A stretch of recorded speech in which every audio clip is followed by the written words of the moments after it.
Pernah nggak sih kalian jatuh cinta pada sebuah jam tangan hanya karena tampilannya? Tapi setelah dibeli, ternyata nggak nyaman dipakai, atau malah nggak sesuai sama kebutuhan kalian. Nah, sebelum kalian klik tombol check out atau datang ke butik, ada baiknya kalian nonton video ini sampai habis. Halo sahabat PGJ Watches, kembali lagi bersama saya Pinky Wijaya Kusuma. Membeli jam tangan itu bukan kayak beli kaos. Ini adalah keputusan yang bagi banyak orang bisa jadi bentuk ekspresi diri. Sebuah pernyataan waktu yang melekat di pergelangan tangan. Tapi untuk bisa benar-benar puas, kita perlu tahu apa yang sebenarnya kita cari. Maka dari itu, mari kita mulai dari pertanyaan paling mendasar.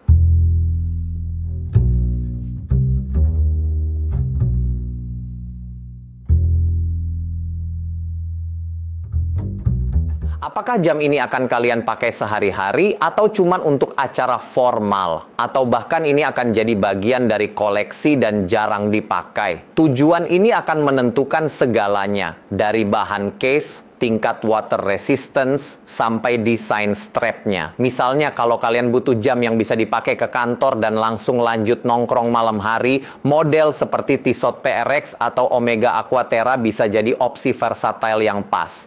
Tapi kalau kalian ingin sesuatu yang statement untuk event-event spesial, mungkin kalian akan melirik dress watch seperti Cartier Tank.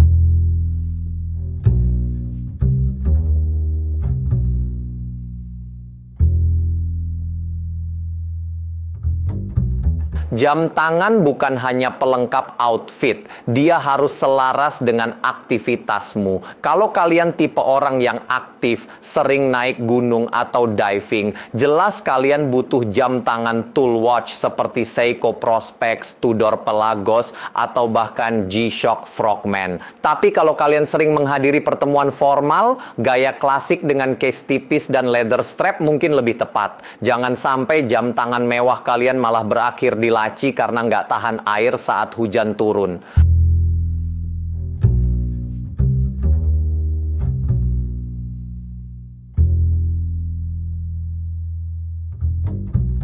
Ini hal krusial tapi sering diabaikan. Banyak orang tergoda beli jam hanya karena jam itu hype, tapi setelah dipakai ternyata kebesaran atau terlalu kecil di pergelangan tangan.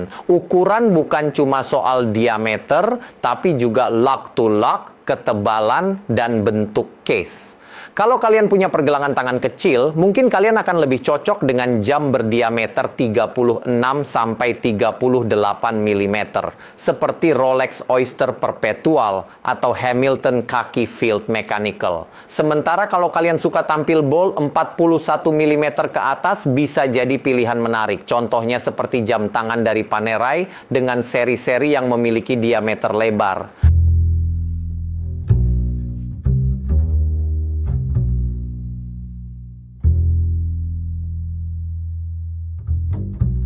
Movement adalah jantung dari jam tangan. Beberapa orang suka dengan kepraktisan quartz karena akurat dan minim perawatan. Tapi kalau kalian pencinta horologi sejati, mungkin kalian akan lebih memilih automatic atau bahkan manual winding. Misalnya Tissot Powermatic 80 punya reputasi bagus sebagai movement Swiss automatic dengan power reserve tinggi dan harga terjangkau. Sementara jam tangan dengan movement ETA, Selita, dan bahkan movement in-house seperti Rolex Caliber 3235 atau Omega Coaxial Master Chronometer punya keunggulan masing-masing dalam hal performa dan daya tahan.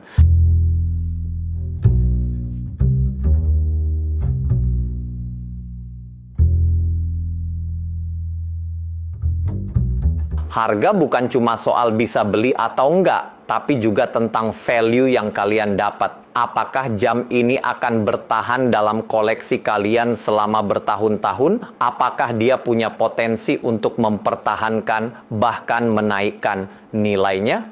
Di sini penting buat riset tentang reputasi merek, kualitas material, dan demand di pasar sekunder. Merek seperti Rolex, Tudor, Omega, dan Grand Seiko sering punya posisi yang kuat di pasar pre-owned. Tapi di sisi lain, brand seperti Seiko atau Citizen menawarkan value luar biasa untuk kalian yang baru mulai koleksi.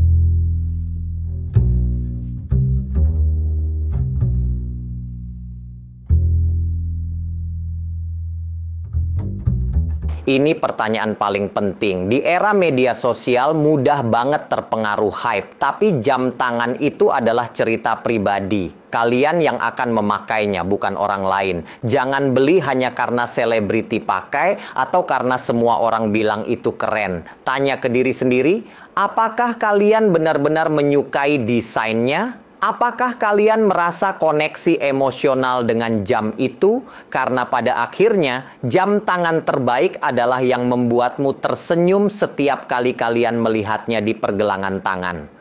Jadi sebelum kamu beli jam tangan berikutnya, coba renungkan ke-6 pertanyaan tadi. Karena jam tangan bukan sekadar alat penunjuk waktu, ia adalah cerminan diri kamu. Dan buat kalian yang suka konten kayak gini, jangan lupa like, subscribe, dan nyalain notifikasinya. Agar kalian tidak ketinggalan informasi menarik seputar jam tangan mewah dan keren lainnya. Kita akan bertemu lagi di video berikutnya. See you, bye-bye.